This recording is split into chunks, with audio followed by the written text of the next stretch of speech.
কখনো বৃষ্টি, কখনো ভ্যাপসা গরম, এর মধ্যেই চলছে ঘরে ফেরা, কোরবানির কেনাকাটা ও ঈদের প্রস্তুতি।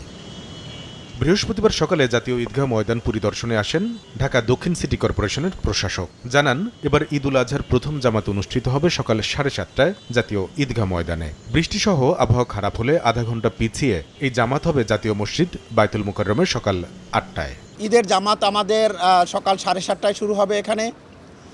আর যদি আবহাওয়া এমনই খারাপ হয় যে এখানে কোনো ক্রমেই নামাজ আদায় করা সম্ভব হচ্ছে না, তাহলে সেক্ষেত্রে আমাদের বিকল্প হিসেবে বায়তুল মুকাররম সকাল 8টায় সেখানে আমাদের ঈদের জামাত অনুষ্ঠিত হবে। এ সময় কোরবানির 12 ঘন্টার মধ্যে পশুর বর্জ্য অপসারণ করা হবে বলে জানান ঢাকা দক্ষিণ সিটির প্রশাসক।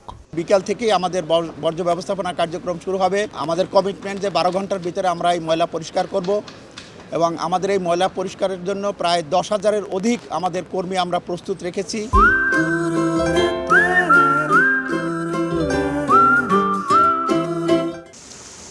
বৈরী আবহাওয়া মাথায় রেখে সিটি কর্পোরেশন প্রস্তুতি নিলেও আবহাওয়া অফিস অবশ্য দিচ্ছে সুখবর। ঈদের দিন বৃষ্টির পূর্বাভাস নেই ঢাকা সহ দেশের উত্তর দক্ষিণ পূর্বাঞ্চলে, তবে সিলেট ও চট্টগ্রামের কোথাও কোথাও হতে পারে বৃষ্টি, বলছে আবহাওয়া অফিস।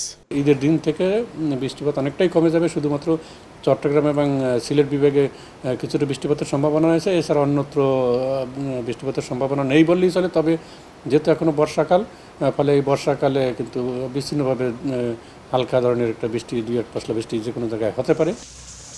বৃষ্টিহীন আবহাওয়া থাকবে ঈদের পর আরও 2 দিন। তবে এ সময় তাপমাত্রা বৃদ্ধি ও জলীয় বাষ্পের কারণে জনমনে বাড়বে অস্বস্তি। কামরুল হাসান সবুজ, সময় সংবাদ, ঢাকা।